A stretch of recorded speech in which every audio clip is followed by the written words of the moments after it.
Hi, my name is Madison Kramer, and today I'm discussing Lab 1 charge tape.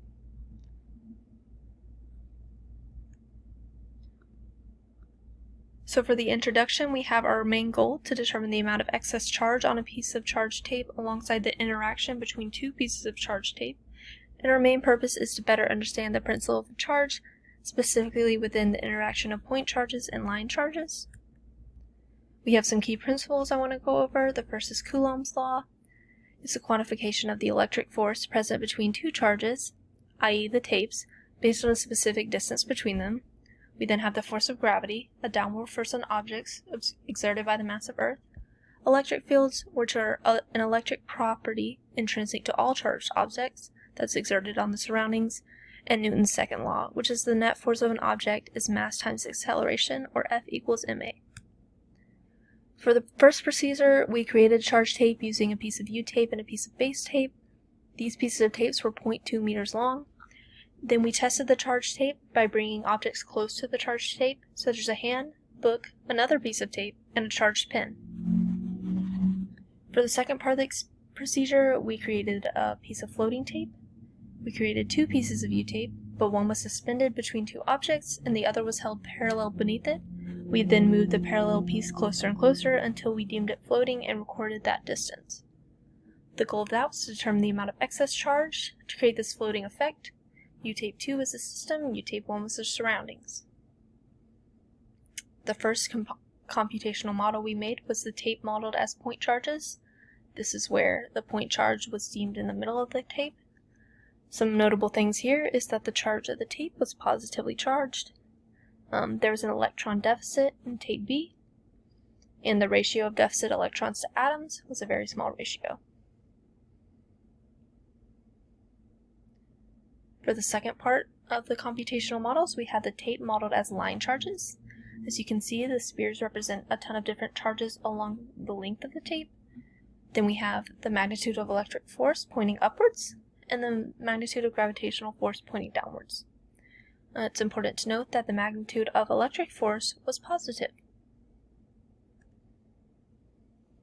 Initial conditions and assumptions we made during this lab.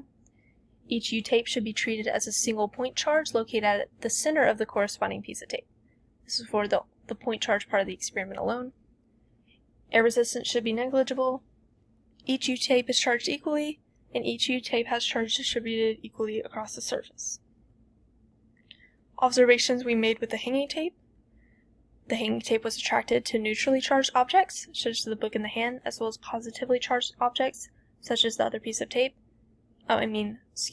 Such as negatively charged objects, such as the pen. However, it repelled positively charged objects, such as the other piece of tape. Conclusions: the U-tape is positively charged, that's why the two pieces of tape repel each other, and U-tape 2 began to float at a distance of 0.03 meters. So we have our code for modeling the tape as point charges. Then we have our second piece of code for modeling the tape as line charges. Again, this is when the charge is distributed equally across the surface, not located to a single point. It's important to note we had to adjust the scale in order for the line charges to be visible in relation to the force vectors. So some discussion. Sources of error: the floating distance may have been measured incorrectly, or the tape or pen may have not been fully charged. For example, if a neutral object came into contact, the charge may have been transferred.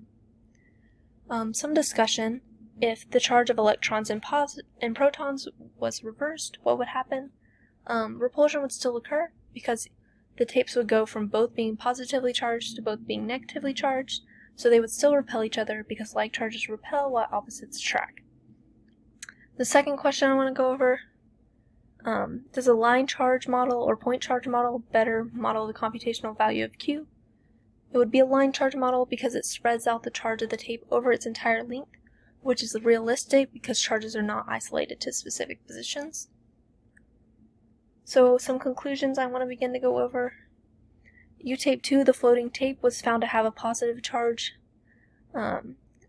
This was also seen in that the two U-tapes were both positively charged, so that repulsion occurred.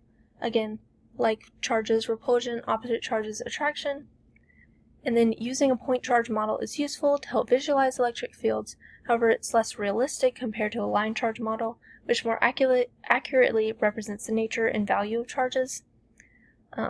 This goes back to the idea of Coulomb's law, where electric forces between charged objects are based on distance, and charge is not stationary, which leads to the creation of electric fields impacting the surroundings. Thank you.